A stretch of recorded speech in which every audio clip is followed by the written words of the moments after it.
अमेरिकी कोर्ट के फैसले से दुनिया में मची खलबली, गोल्ड में आया जबरदस्त उछाल।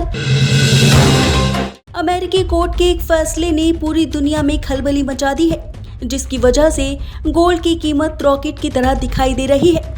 वास्तव में अमेरिकी कोर्ट ने अमेरिकी राष्ट्रपति के पक्ष में फैसला सुनाते हुए कहा है कि वो टैरिफ को चालू रख सकते हैं, जिसकी वजह से दुनिया भर के निवेशकों में हलचल पैदा हो गई है। साथ ही अमेरिकी चीन के बीच चल रही मुलाकात का रंग भी फीका पड़ता दिखाई दे रहा है, जिसकी वजह से दुनिया भर के बाजारों में गोल्ड की कीमतों में इजाफा देखने को मिला। देश की राजधानी दिल्ली में सोने की कीमतों में 2 दिनों की गिरावट के बाद बुधवार को तेजी नजर आई। तो चलिए आपको बताते हैं कि आखिर दिल्ली के सराफा बाजार में गोल्ड की कीमतें आखिर कितनी हो गई है। अखिल भारतीय सराफा संघ के अनुसार देश की राजधानी दिल्ली में बुधवार को सोने की कीमत 820 रुपये बढ़कर 98,490 रुपये प्रति 10 ग्राम हो गई है। 99.5% प्योरिटी वाला गोल्ड 750 रुपये बढ़कर 98,000 रुपये प्रति 10 ग्राम हो गया है। हालांकि बुधवार को चांदी की कीमतों में कोई बदलाव देखने को नहीं मिला।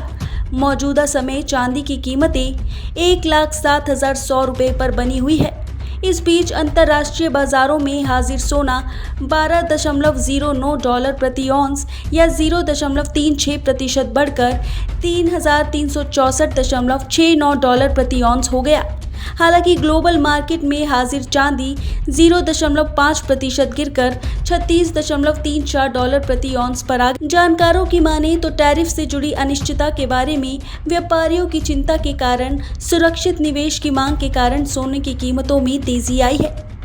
HDFC सिक्योरिटीज के सीनियर एनालिसिस्ट सौमिल गांधी ने कहा कि ये अनिश्चितता संघीय अपील अदालत के उस फैसले के बाद आई है, जिसमें अमेरिकी राष्ट्रपति डोनाल्ड ट्रंप को ग्लोबल टैरिफ लगाना जारी रखने की अनुमति दी गई है।